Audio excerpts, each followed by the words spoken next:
This is the Authority Company Podcast, conversations with leaders that are designing our future. Hola, I'm Joe Pardavila, and I learned a lot from my mom, especially about sacrifice. So when I was a little kid, my brother, mom, and I were walking out of the store, and it suddenly started to pour rain. She took out the umbrella, handed it to my brother, and we walked to the car, got in nice and dry. And I turned to my brother and asked, why did mom do that? Why did she give us the umbrella? And he said, she wanted to sacrifice herself for us. She wanted us to be safe and dry, and she didn't care if she got wet. And I noticed over time that my mom was always sacrificing herself for us. And I'm sure if you're watching or listening to this, your mom probably did the same thing if you were lucky enough to have a mom like that. And that could be a problem sometimes for women. They sometimes sacrifice who they are, their dreams, for other people. Well, my guest today hopes to help women change that mindset. Her name is Judy McCutcheon. She's the author of the new book, Unfiltered and Unapologetic. Judy is the CEO of Go Blue Consulting, and she has over 2 decades of experience helping transform teams from the Caribbean to North and South America. We're going to talk about her journey to getting here, the lessons she learned from her mother, and what it's like to live a life that's unfiltered and unapologetic. Judy, how are you? Welcome to the podcast. I am doing wonderful, Joe. Thank you so much. I'm happy to be on this podcast. Oh, well, thank you very much. Very kind of you. So I want to start by unpeeling the title of the book a little bit, because the third word, and that's unapologetic. Because Judy, I understand the context that you're writing about unapologetic, but I feel like as a society, and I don't know if it's an ideological shift, political shift, or whatever, we've become a society of like, no need to apologize for anything. It's fine. You know, if someone's feelings are hurt, it's their problem, not yours. So tell me about this world of being unapologetic, but also, but being unkind about it. So, I know that could be, and I get that we're going to get into the context of why you write about being unapologetic, but I'm just curious on what's your thoughts in terms of writing a book about that subject matter now, when we're sort of in a world where everyone is kind of unapologetic.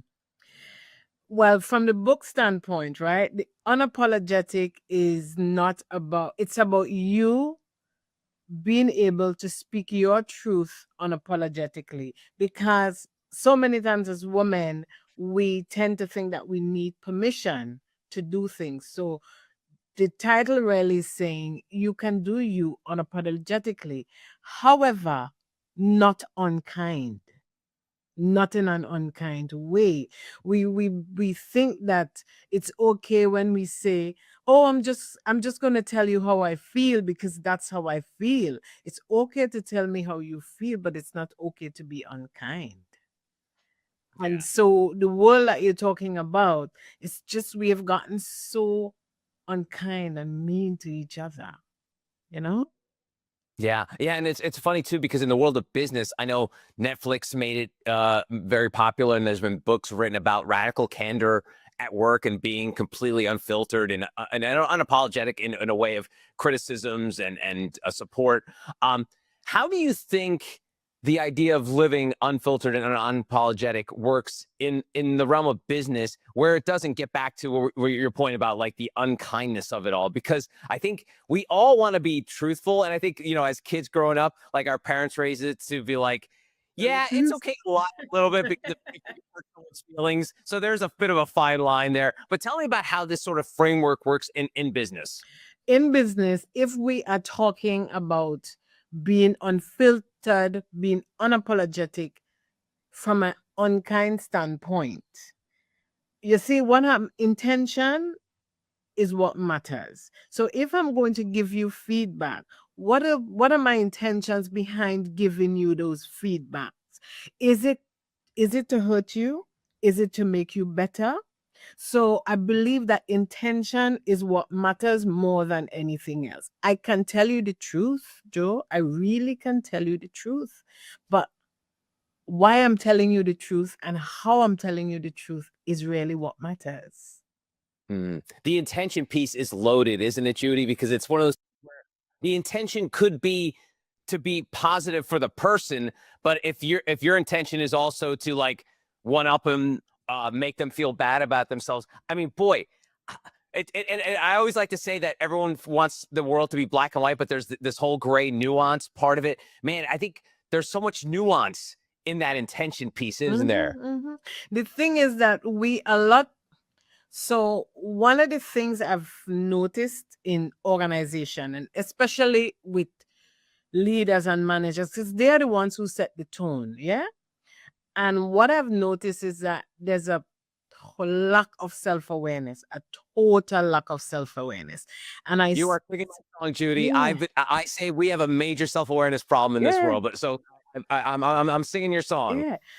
And I say to leaders, self-awareness is your superpower.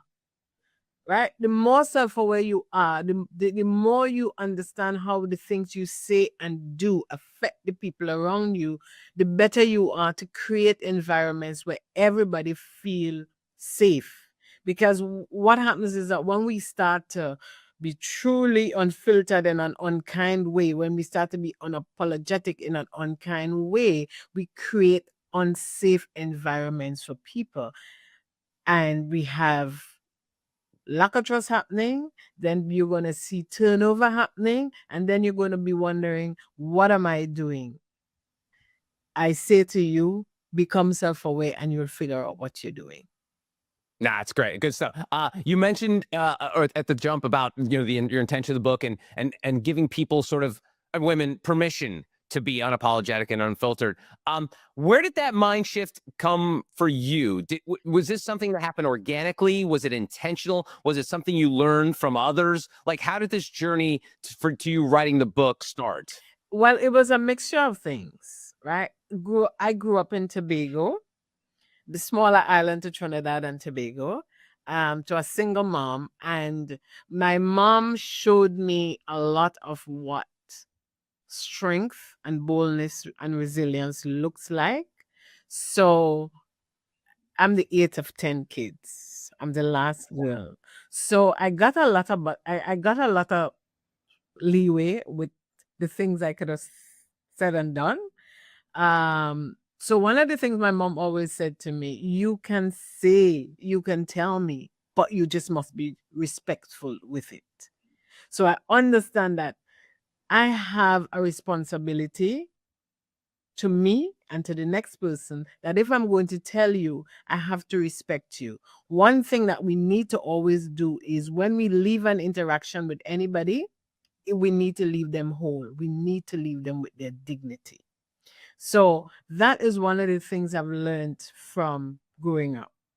I've also, I've always had women who are older than me around. I've always been around them. So I've seen the things that they have done. I've seen the mistakes they have made. So I've seen all of that. And then there was a point in my life when I started to shrink. I started to move away from who I am really. And, a mixture of different things would have caused this. It would have been some trauma. It would have been, you make all these crazy bad mistakes and then you start ruminating on it. So it starts affecting you. And now you start shrinking. And that happened to me. And I had a medical emergency. And this is funny. I had like 24 hours to live. And I'm lying there and the doctors are they're having this conversation above me. I can hear them, but I'm weak, but I can hear them. And the anesthesiologist didn't want to give me they didn't want to administer the medicine because my blood count was very, very low. And the surgeon is saying to him, well, you might as well do it because she's gonna be dead anyway. And so after hearing that, I thought to myself, well, if this is it, what have I done really with my life? Did I live? Did I just, what did I do? And then I realized I didn't do any of the things I wanted to do. So I promised myself, if I came out of this alive, I would really start living. So that process kind of brought me back, helped me to get back on track.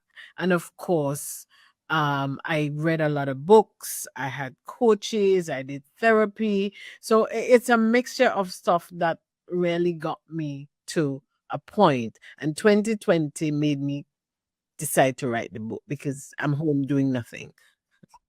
Wow, that's awesome. That's great. And you know, you mentioned your mom, and in the book, you write about how your mom sort of developed your identity as of being a badass. Mhm. So tell me about. Well, I guess I mean I think we all kind of had an idea what a badass is, but it's all different shapes and sizes. Not one bad. Well, I don't think every badass is created equally. So what does a badass mean to you? Well, for one thing, it's not a negative, right? So I want to put that out there one time. It's not a negative. It really is about embracing all of you, every single thing, every single part of you. Releasing all the shame, all the hurt, all the everything that keeps us back, and really so that we could truly embrace life and live life fully on our terms. That's great. And you talk about 2020 being the point where, you know, the pandemic, you're home, you decide to finally write this book. And for many authors, especially when they're as open as you, it can be a very cathartic experience. What were those early days when you're shaping the book? Because once you get deep into the weeds of it, it becomes more mechanical and it's all about like where the chapters go and flow and stuff like that. But that beginning process of sort of opening up that fire hose, what was that like emotionally for you? Because you mentioned it wasn't easy times for you. You had obviously health issues, but then you had personal issues. So tell me about that early process of writing the book and what it was like and the experience like. Well, it didn't start off as a book. It really just started off as me. It's 2020. I mean, as a consultant, the world stopped, so there's no work.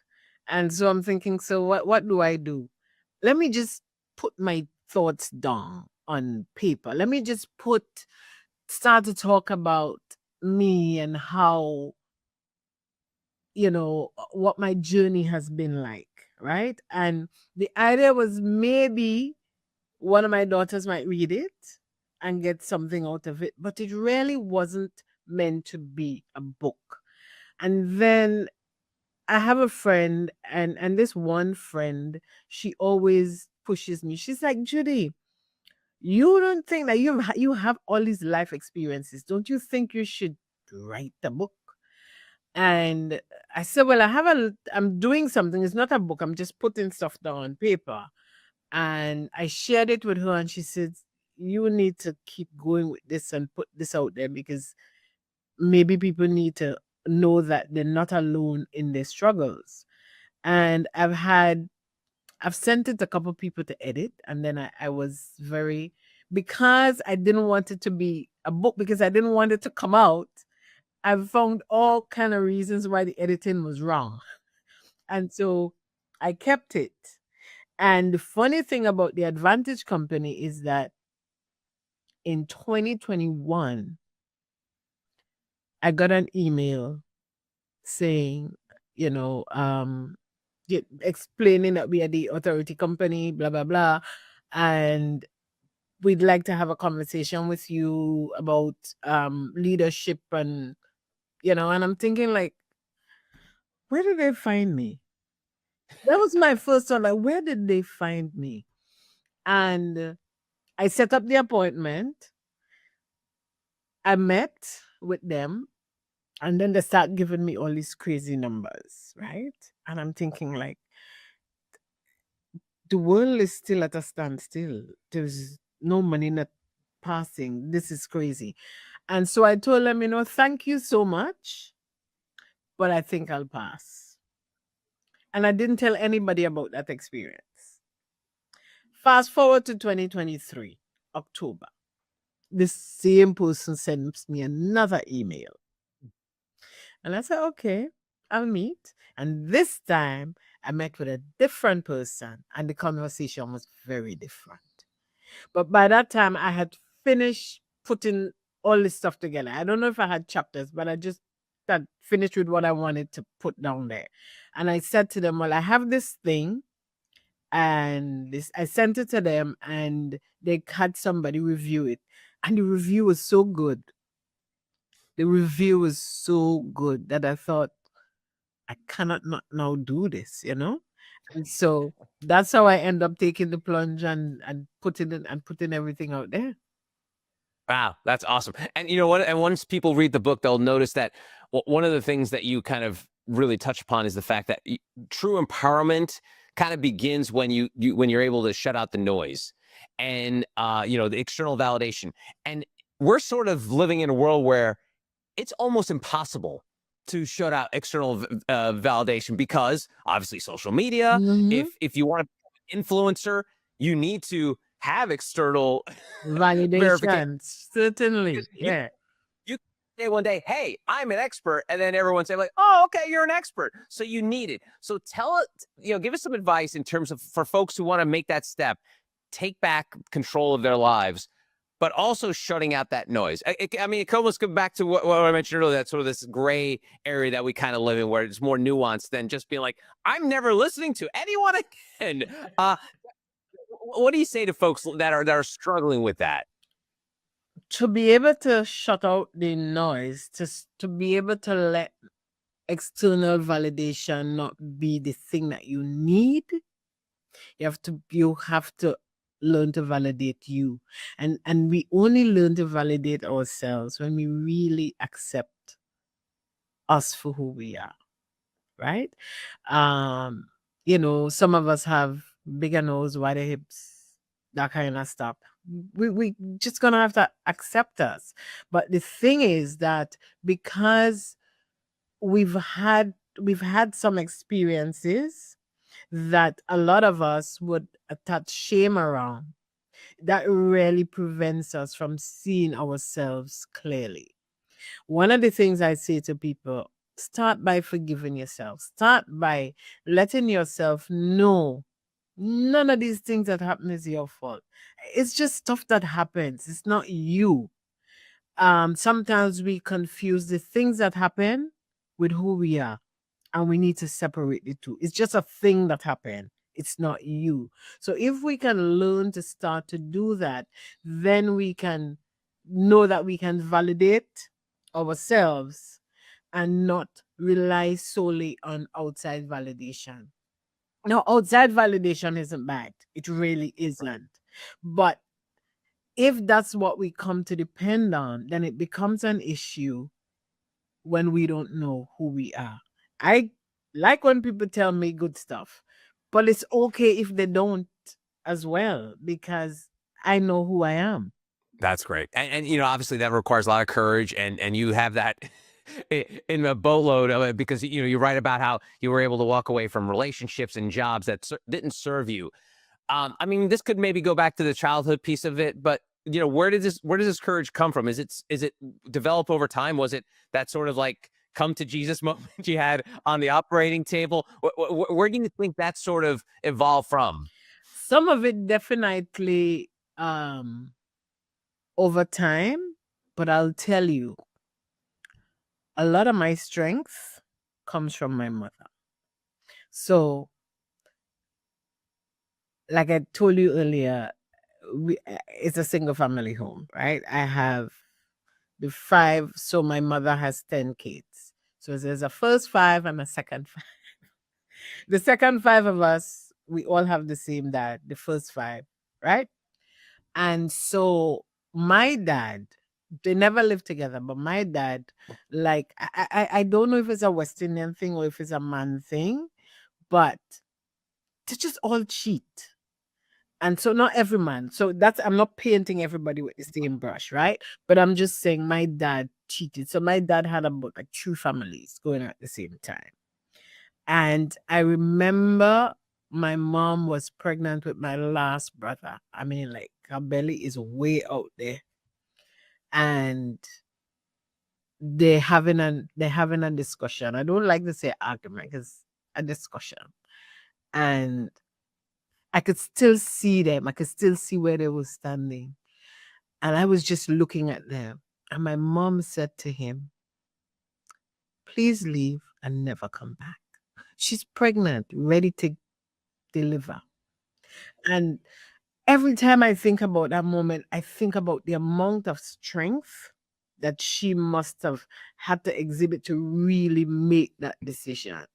So a lot of times when things are happening, I think about that moment and I think about her strength, and I'm like, yeah, I could really do this as well. Wow. I mean, that's a lot. I mean, it is amazing what women have to go through. And, one of the things you write eloquently about is about breaking the cycle. And in a way, your mother doing that to your birth father sort of was breaking the cycle, because she could have just kept dragging on and be like, okay, I guess this is what I'm stuck with. I've got 10 kids. I got to stick with this guy because I won't be able to survive. And in a way, she broke the cycle for you because you saw what a woman should be treated like and what a woman should want. Let's get into this about breaking the cycle. So we I like how Maya Angelou said, when we know better, we do better, right? But a lot of us remain stuck in bad relationships, bad friendships, and those kind of stuff because innately we believe that that's what we need. Sometimes it's a lot of, this is what I've seen, this is what I know, because we kind of do what we see and we kind of do what we know. But I say to people now that there's too much information available for us to think that this is where we remain. Sometimes even myself, sometimes I think maybe this is where I need to be. And then I'm like, no, this is not where I need to be. I need to be somewhere else, because inside your body knows, it really does know when you need to move out of a situation. So we may need the ones to do it for our daughters, our nieces, our aunts, our sisters, or sometimes we just need to walk away not knowing what the next move will be. Just leave if it's not if it's not what you want it to be like. Yeah. I often ask the sliding doors question, Judy, and I don't know if you remember the Gwyneth Paltrow movie where essentially she misses a train and you see what happens in her life when she misses a train, and then she gets on the train. You see what happens when she gets on the train. So I think to your mother's moment with your dad, and think of that as a sliding doors moment. Like, what if that didn't happen? What if you didn't witness that moment in time? What your life would be like? Now, obviously, at that moment, in terms of like whether it's financial reasons or what have you, but like just the ripple effect that moment had. Have you ever thought about what your life would look like if that did not happen? No, but I always think about what would my life had been like had I had different parents. I think about that because my mother told us a story once. Oh my God, I'm talking on my mother business. She told us a story once that she'd like this guy, and this guy had liked her, but he's this Indian guy from Trinidad, and we lived in Tobago. And in those days, of course, we had no internet, so he wrote her a letter and she wrote him back. But what she didn't know is that writing a letter in red pen have certain connotation. She said that's all the pen that she had. She didn't have another pen. So she just wrote back the letter in a red pen, and she never heard from him again. Long after she realized that in certain cultures it's like an insult when you write in a red pen. So she Wow. never heard from him again. And I always I wonder what life would have been like had that happened, you Wow. know? If she had a big blue pen around, like if she had Yeah, one of yeah. those If she had a blue pen or a black pen, even a pencil, what what her life really could have looked like. Wow. Incredible. Yeah. No, it's one of those things where it's fascinating to kind of think back at those moments. But I think just, talking to you, reading your book, it's like your mother's certainly had a huge influence on Yes, you. she did. And I'm curious in terms of like the influence you had on yourself, because, you talk about living in that one bedroom apartment and the struggles you had. Would, like maybe if we had like one of those time machines where you can go back and give a young Judy a warning, would there be something you would tell her and be like, hey, Judy, look out for that one thing. You don't want to do that. You don't want to do that again. I'll tell her. I'll tell her to be less impulsive. Be less impulsive. Because I was really impulsive.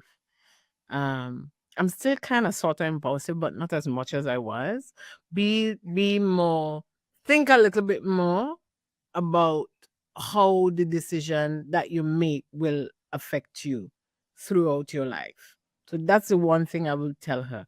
Everything else, I think she was good, but just that one set of impulsive decisions, Well, it's like going back to what you said earlier, self-awareness. Now, you're more self-aware now that you are impulsive. Back younger Judy, probably not so self-aware of her impulsive Not nature. at So all. yeah, Not at all. yeah. So let's give a little plug to Go Blue Consulting. Just so folks, if they ever want to work with you, find out more about you. What do you do over there? All right. So we're a management consulting company and we focus a lot on strategic HR services and learning and development for leaders. So we do for the HR services, we do a lot of job evaluations, we do organizational audits, we do HR audits, we look at redesigning what the organization could look like based on what is happening in the organization, and a lot of leadership training. I avoid training anybody that's below the supervisory level, and there's a reason for that, right? When you train, so let's do customer service as an example. When you train frontline staff on customer service and you give them all these great tools and they go back into an environment that's not enabling, I think we would have wasted their time and mine. Yes, I gave them all the tools and so on. So if people ask me to do a customer service training, I say to them, you need to train the people who's responsible for the people giving the customer service. If you don't train them, I can't train the customer service people. It must go hand in hand. But I focus mostly on leadership because they're the ones who truly set the tone for the organization. And if we could get them to understand how their behavior impacts and create the culture, then the people who are not on the leadership or management level will definitely benefit from that. No, it's great. And I love to talk about this because I know as an American, we like to think the world revolves around us and everyone acts like us. And you do a lot of work in North and Central America, but also obviously the Caribbean. Yes.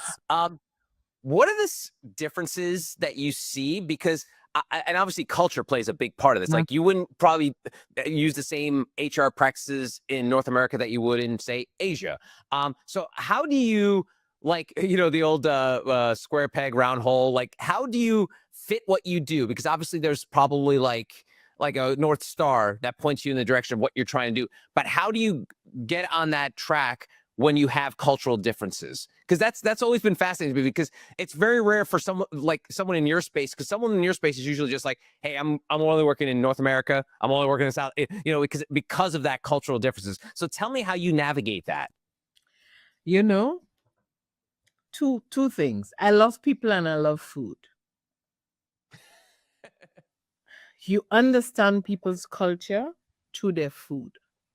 So when I go, like I did some work in Haiti, and one of the things that I did so I could truly understand the people and how best to work with them, I went to a lot of the local spots, see how people interact with each other, see what they eat, break bread with them, chat with them, so that as I start working with the people within the organization, I had a better understanding of how I should say this, how I should approach this, because one of the things that causes consultants to fail when they move into another culture is that they don't take the time understand the culture of the people.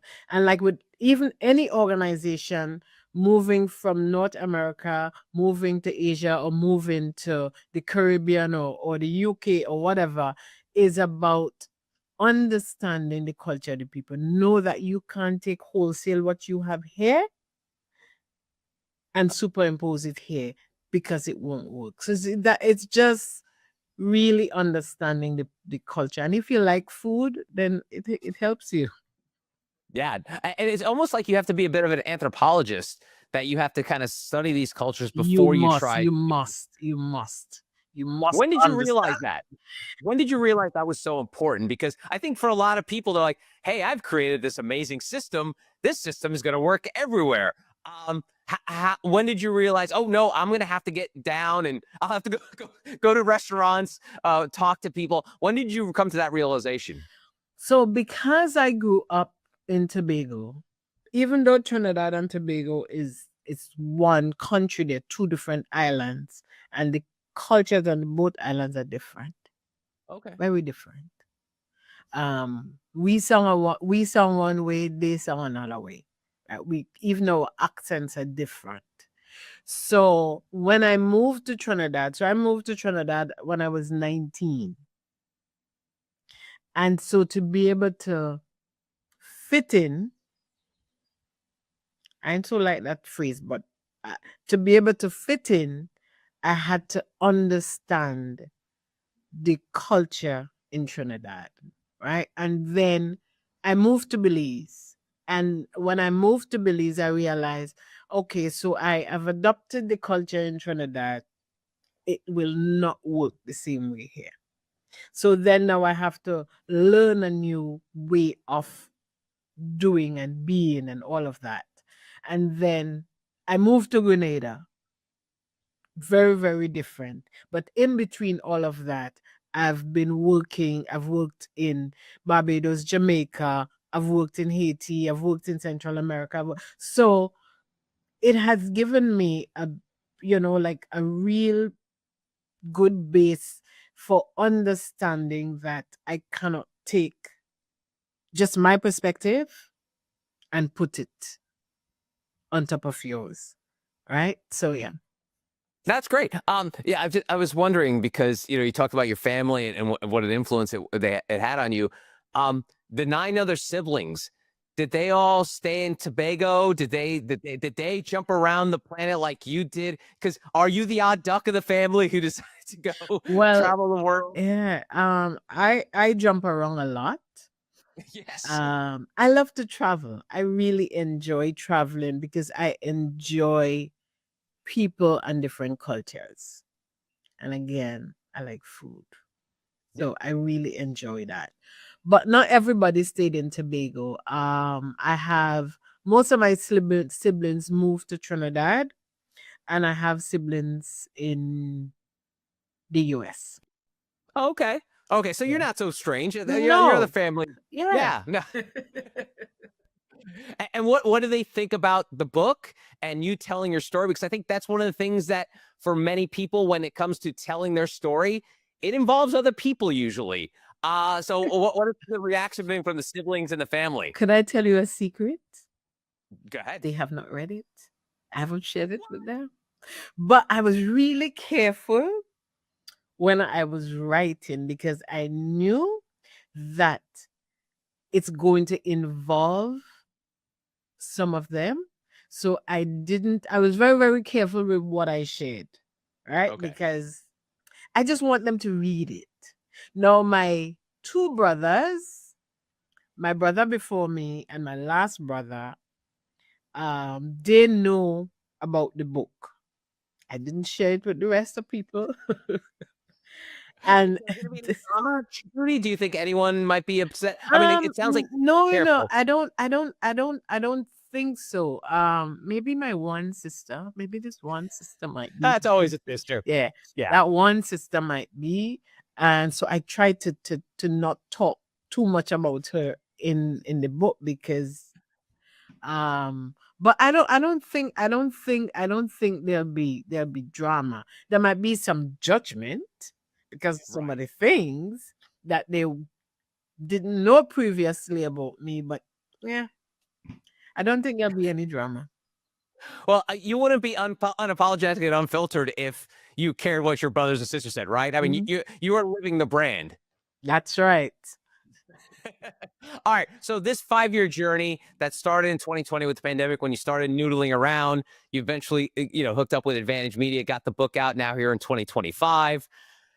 What's next? I mean, this is always the thing when a movie star puts out a movie they spent like the last year on, and then they do press and like, okay, cool, we don't care about that. What's next? So I'm going to do that. What's next for Judy McCutcheon? What's next? Yes. I tend to have I have this tendency where I'm finished with one thing, and before I stop to enjoy it, I move on to the next thing. I'm trying to um live by my own rules now, by the thing I say to people. So I'm going to pause a little bit and truly enjoy this moment.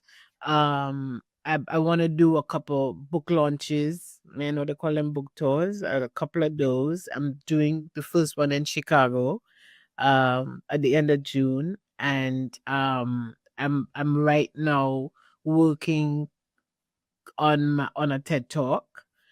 So I want to do that. I promised myself that by the end of 2025, I must either have completed a TED Talk or have one booked. So I'm working on that, and I'm working on really honing my speaking craft a little more. So I'm really seeking out more speaking engagements and stuff like that. But I already have another book in my head. Okay.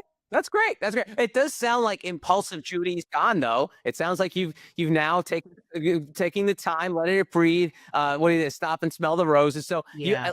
you said practice what you preach. You got to Yes. eat what you Yeah. cook, right? So Yep. Yep. that's good. Yep. Is that always hard? Because I feel like even with people I work with, it's almost like the old do as I say, not as I do. Do you struggle with that sometimes? Or you have to catch yourself and be like, oh man, wait a minute, I'm not I'm not doing what Yeah. I'm telling people. Sometimes, sometimes I have to catch myself. But because I really want to live my truth, I truly want to live like that. I am a little bit more intentional in. So if I'm saying to you, I think this is the best way, then that's the way I'm going to go. And it's okay to change your mind, because maybe you say that without having all the information, and then you have some more information, and then you can change your mind. But for me, living my truth has become more urgent more than anything else. And maybe it's just as you get older, I don't know, but Yeah, it's possible. Her name is Judy McCutcheon. The book, Unfiltered and Unapologetic. Judy, thanks so much for your time. Really appreciate it. thank you so much. I enjoyed this conversation. I really did. And that's going to do it for this episode. If you want to find out more information about Judy and our other amazing authors, go to theauthoritycompany.com.